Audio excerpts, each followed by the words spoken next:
নমস্কার, খবরের শুরুতেই চোখ রাখবো আজকের সংবাদ শিরোনামে।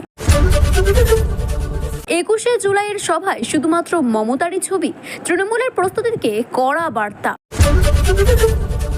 এদিকে চা বাগানে চলছে বুলডোজার, শুভেন্দুর দাবিতে বিতর্ক, সত্যিটা আসলে কি? বাতিলের খাতায় 575টি ওষুধ, তালিকায় চোখে ড্রপ থেকে শুরু করে প্যারাসিটামল পর্যন্ত। বিধায়কের বাড়িতে বিজেপির বুথ সভাপতির মাথায় কোপ, চাষের জমির লিজ নিয়েই গন্ডগোল। এদিকে কেস্ট্র কাজল মুখে কুলুপ, রেশারেশি মেটাতে সুব্রত ও বড়ির শান্তির বৈঠক। ভিডিওটি ভালো লেগে থাকলে এইরকম আরও নতুন খবরের তথ্য জানতে চ্যানেলটিকে সাবস্ক্রাইব করুন এবং বেল আইকনটি ক্লিক করুন। ধন্যবাদ। বিস্তারিত জানতে চোখ রাখবো আজকের প্রথম খবরের দিকে। 21শে জুলাই শহীদ দিবসকে ঘিরে ইতিমধ্যেই পুরো দমে প্রস্তুতি শুরু করে দিয়েছে তৃণমূল কংগ্রেস। দলের শীর্ষ নেতৃত্বের সূত্রে খবর, এবারের প্রচারে শুধুমাত্র তৃণমূলের নেত্রী মমতা বন্দ্যোপাধ্যায়ের ছবি ব্যবহার করা হবে, আর কোনো নেতার ছবি, এমনকি অভিষেক বন্দ্যোপাধ্যায়ের ছবিও থাকছে না এবার। এই সিদ্ধান্তে দলের সর্বভারতীয় সাধারণ সম্পাদক অভিষেক বন্দ্যোপাধ্যায় নিজেই নিয়েছেন বলেই জানা গিয়েছে। উল্লেখ্য, যথাযথভাবে এর আগে 2023 সালের নভেম্বর মাসে নেতাজি ইনডোর স্টেডিয়ামে তৃণমূলের একটি সভায় অভিষেকের ছবি অনুপস্থিত থাকার বিষয়টি নিয়ে দলে জল ঘোলা হয়েছিল। অনেকেই প্রশ্ন তুলেছিলেন, কেন শুধুমাত্র মমতা বন্দ্যোপাধ্যায়ের ছবি? এইবার সেই বিতর্ক যাতে না তৈরি হয়, তাই আগে থেকে স্পষ্ট বার্তা দিতে চেয়েছেন তৃণমূলের নেত্রী মমতা বন্দ্যোপাধ্যায় ইতিমধ্যেই রাজ্যের একাধিক জেলায় সফর করে ঘর গোছাতে শুরু করে দিয়েছেন। তৃণমূলের সংগঠনকে আরও মজবুত করতে নেত্রী নিজেই সক্রিয়। তৃণমূল সূত্রে খবর, আগামী 10 বছর তিনি নেতৃত্বে নিজের হাতেই রাখতে আগ্রহী। ফলে এইবারে 21শে জুলাইয়ের সভা ঘিরে শুধুমাত্র আবেগ নয়, রয়েছে সুপরিকল্পনার রাজনৈতিক কৌশলও। 2026 সালে বিধানসভার নির্বাচনকে পাখির চোখ করে তৃণমূল এখন থেকেই ময়দানে নামছে। সেই লক্ষ্যে 21শে জুলাই বার্ষিক সভাকে মেগা শোতে পরিণত করতে চাইছে শাসক দল। ইতিমধ্যে সুব্রত বক্সির অফিসে জেলা সভাপতি, জেলার চেয়ারম্যান এবং কোর কমিটির সদস্যদের নিয়ে একাধিক প্রস্তুতির বৈঠক এগিয়ে গিয়েছে। এই বৈঠকের উপস্থিত ছিলেন দলের একাধিক শীর্ষ নেতারা। শনিবার বৈঠকের শেষে তৃণমূলের সাংসদ সুদীপ বন্দ্যোপাধ্যায় বলেন, বাংলার মানুষ সন্তুষ্ট এবং তৃপ্ত। অতীতে সব রেকর্ড এবার ভাঙবে। কেন্দ্রের নানান কৌশলে আমাদের রুখতে চাইছে, কিন্তু আমাদের লক্ষ্য 2026। তাই আগেভাগেই আমরা কৌশল সাজিয়েই মাঠে নামব। চা বাগান নিয়ে বিরোধী দলনেতা শুভেন্দু অধিকারীর তরফে সোশ্যাল মিডিয়ায় করা একটি পোস্টকে ঘিরে ইতিমধ্যে বিতর্কের সৃষ্টি হয়েছে। শুভেন্দুর দাবি, সাধারণ মানুষের জীবিকা নষ্ট করতে বুলডোজার ব্যবহার করে চা বাগানকে নষ্ট করে দেওয়া হচ্ছে মমতা বন্দ্যোপাধ্যায়ের সরকারের তরফ থেকে। স্বাভাবিকভাবে ইতিমধ্যে এই নিয়ে একটি রাজনৈতিক মহলে বিতর্কের সৃষ্টি হয়। পাল্টা শুভেন্দুর বিরুদ্ধে তোপ দাগিয়েছেন তৃণমূলের উদয় গুহ। তার মতে, বিরোধী দলনেতার মাথা ঠিক নেই। ফলে প্রশ্ন উঠছে, সত্যিটা আসলে কি? সত্যি কি বুলডোজার দিয়ে চা বাগান নষ্ট করে দিয়েছে রাজ্যের সরকার? ঘটনাটি ঠিক কি, আসুন জেনে নিই। বৃহস্পতিবার ঘটনাটি ঘটেছে কোচবিহারের তুফানগঞ্জে। সেখানে বন দপ্তরের আধিকারিক এবং কর্মীরা গিয়ে একটি চা বাগান নষ্ট করে দেন। বুলডোজার ব্যবহার করে চা বাগানের জমি সাফ করে দেওয়া হয়। এই নিয়ে এই দিন এলাকার উত্তেজনা ছড়িয়ে পড়ে। স্থানীয় বাসিন্দাদের বাধার মুখে পড়তে হয় বন দপ্তরকে। এরপরে পুলিশ প্রহারে ওই কাজ শেষ করেন বন আধিকারিক এবং বন কর্মীরা। শুভেন্দু অধিকারী কি অভিযোগ করেছেন? শনিবার এই ঘটনা একটি ভিডিও সোশ্যাল মিডিয়ায় পোস্ট করেছেন বিরোধী দলনেতা। সেই ভিডিওতে দেখা যাচ্ছে যে বুলডোজার ব্যবহার করে চা বাগান সাফ করে দেওয়া হচ্ছে। ওই পোস্টে মুখ্যমন্ত্রী মমতা বন্দ্যোপাধ্যায়ের বিরুদ্ধে তোপ দাগিয়েছেন তিনি। শুভেন্দু লিখেছেন, মমতা বন্দ্যোপাধ্যায় সরকার আবারও তার উপজাতির বিরোধী চেহারাটি প্রমাণ করে দেখিয়েছেন। মাত্র কয়েকদিন আগেই রসিকবিলের তুফানগঞ্জে একটি চা বাগান, যা আমাদের আদিবাসী ভাই বোনদের একমাত্র জীবিকা ছিল, সেখানে জিসিবি ব্যবহার করে নির্মমভাবে ধ্বংস করে দেওয়া হয়েছে চা বাগানটি।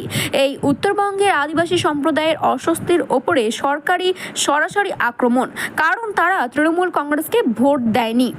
ওই পোস্টে শুভেন্দু জানান যে বিষয়টি নিয়ে তারা ইতিমধ্যেই সরবর হয়েছেন। বিধানসভায় বিজেপির মুখ্য সচেতক তথা শিলিগুড়ির বিধায়ক শঙ্কর ঘোষ বিষয়টি তোলেন। শুভেন্দু লিখেছেন, আমরা আমাদের আদিবাসী সম্প্রদায়ের ওপরে এই অন্যায় সহ্য করব না। পোস্টের শেষের অংশে শুভেন্দু এই এলাকার বাসিন্দাদের আশ্বস্ত করেন। তিনি লিখেছেন, আমি আমার এলাকার আদিবাসী ভাই বোনদের আশ্বস্ত করছি যে যদি সরকার এই ধ্বংসত্ববোধ বন্ধ না করে তাহলে আমরা চা বাগানের শ্রমিক এবং অঞ্চলের জনগণদের সঙ্গে নিয়ে এই নিপীড় প্রশাসনের বিরুদ্ধে একটি বিশাল ধরনের আন্দোলন সংগঠন করব। দেশে বহুল ব্যবহৃত ওষুধের মান নিয়ে প্রশ্ন তুলে দিল কেন্দ্রীয় সরকারি সংস্থা। তালিকায় চোখের ড্রপ থেকে শুরু করে প্যারাসিটামল পর্যন্ত 575টি ওষুধ আছে। এই ব্যাচ নাম্বারের কয়েকটি ওষুধ বাজার থেকে তুলে নিতেও সংশ্লিষ্ট সংস্থাকে নির্দেশ দিয়েছেন সংস্থা মন্ত্রক। দেশের বাজারে বিক্রি হওয়া ওষুধের মান কেমন তা খতিয়ে দেখলেন Central Drug Standard Control Organisation. প্রতি মাসে তারা তালিকা প্রকাশ করেন, জানান কোন ধরনের ওষুধ খাওয়া শরীরের জন্য ক্ষতিকর হতে পারে। সেইভাবেই দেখা যাচ্ছে 575টি ওষুধ নির্ধারিত মানের ধরা পৌঁছতে পারেনি। আর সেই মতো গত 4 মাসের মধ্যে এরকম বহু ওষুধ বাজার থেকে তুলে নেওয়ার নির্দেশ দেওয়া হয়েছে স্বাস্থ্য মন্ত্রকের তরফ থেকে। এপ্রিল মাসে 60টি ওষুধের মান নিয়ে প্রশ্ন তুলেছিল সিডিএসসিও। কেন্দ্রীয় সংস্থার পাশাপাশি তারা বিভিন্ন রাজ্যে শাখাগুলিতেও 136টি ওষুধের মান ভালো নয় বলে জানান। মার্চ, ফেব্রুয়ারি এবং জানুয়ারি মাসেও ধাপে ধাপে যথাক্রমে 131, 103, 145 এইভাবে ওষুধ বাতিল করে দেওয়া হয়।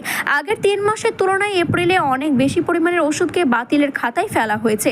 অবশ্য প্রতিটি ক্ষেত্রে নির্দিষ্ট ব্যাচ নম্বরের ওষুধই বাতিল করা হয়। জানা গিয়েছে বিভিন্ন সংস্থার কারখানা থেকে নমুনা সংগ্রহ করা হয়েছে, পাশাপাশি বাজার থেকে ওষুধের নমুনা সংগ্রহ করা হয়।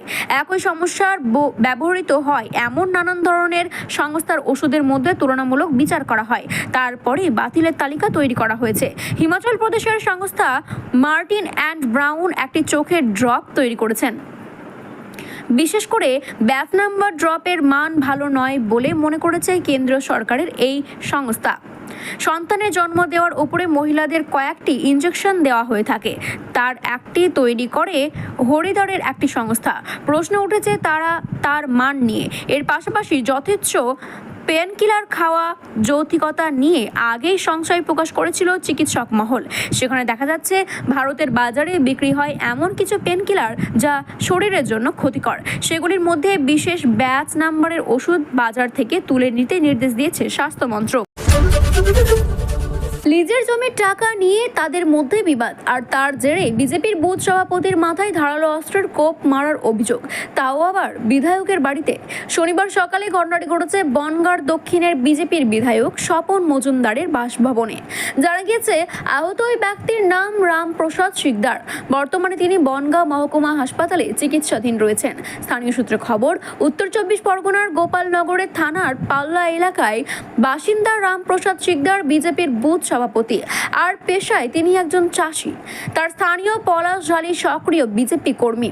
তার জমি 2 বছরের জন্য 14,000 টাকা চাষের জন্য লিজে নিয়েছিলেন রামপ্রসাদ। সেই জমি লিজের টাকা নিয়েই বিবাদ এবং তার জেরে রামপ্রসাদের ওপরে পলাশঝালি হামলা চালায় বলে অভিযোগ। রামপ্রসাদের অভিযোগ, জমিতে পাম্প থেকে জল উঠছিল না, তাই আমি লিজের 12,000 টাকা দিয়ে জমি ছাড়তে চাই, কিন্তু পলাশঝাড়ি বাকি 2,000 টাকা জন্যই আমাকে চাপ দিতে থাকে। আমি বলে দিই পুরো সময় আমি জমি ব্যবহার করিনি, তাই বাকি 2,000 টাকা দেওয়া আমার দ্বারা সম্ভব নয়। তারপরে আজকে আমাকে গালাগালি করে কাটারি দিয়ে হামলা চালায় আমার মাথায়। এই নিয়ে স্থানীয় এক চায়ের দোকানে মালিক বলেন, দোকানে চা খেতে এসে রামপ্রসাদ এবং পলাশের মধ্যে জমির টাকা নিয়ে ঝামেলা হয়। সেই সময় রামপ্রসাদকে দাঁড়াতে বলে বাড়ি চলে যান পলাশ। কিছু সময় পরে রামপ্রসাদের সমস্যার সমাধানের জন্য বিজেপির বিধায়ক স্বপন মজুমদারের বাড়িতে যান তিনি। তারপরে পলাশ আসে। আমি বলি বিধায়কের বাড়িতে গিয়েছে, তার আর কিছুক্ষণের মধ্যে এই ঘটনা ঘটে। বীরভূমের মহাভারত কি তবে থামছে? তৃণমূল কংগ্রেসের দুই দাপুটে নেতা অনুব্রত মণ্ডল এবং কাজল শেখের মধ্যে দীর্ঘদিনই দ্বন্দ্ব মেটাতে শেষমেশ হস্তক্ষেপ করেছেন রাজ্যের সভাপতি সুব্রত বক্সী এবং ফিরহাদ হাকিম। শনিবার ভবানীপুরের দলের রাজ্যের কার্যালয়ে একটি রুদ্ধদ্বার বৈঠকে মুখোমুখি বসানো হলো কেষ্ট এবং কাজলকে। সূত্রে খবর, বৈঠকে ছিলেন আশিস বন্দ্যোপাধ্যায় ও অরূপ বিশ্বাস। উদ্দেশ্য একটাই, 21শে জুলাইয়ে শহীদ সমাবেশের আগে এবং আগামী বছরে বিধানসভা নির্বাচনের আগে জেলার গোষ্ঠীদ্বন্দ্বের রাশ টানা। তৃণমূলের সূত্র বলেছেন, বক্সী এবং ফিরহাদ, কেষ্ট এবং কাজলকে কড়া বার্তা দেওয়া হয়েছে। বলেছেন, নিজেদের মধ্যে মনোমালিন্য থাকলে আমাদের বলুন, কিন্তু জনসক্ষমে আর নয়।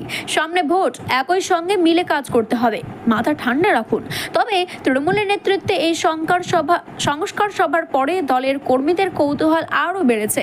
বৈঠক শেষে সাংবাদিকদের প্রশ্ন বরণে একেবারে নিবিড় কেষ্ট এবং কাজল। 21শে জুলাই বীরভূম থেকে কতজন কর্মী কলকাতায় আসবেন, এমন নিবিড় প্রশ্নেও করলেন না কেউ।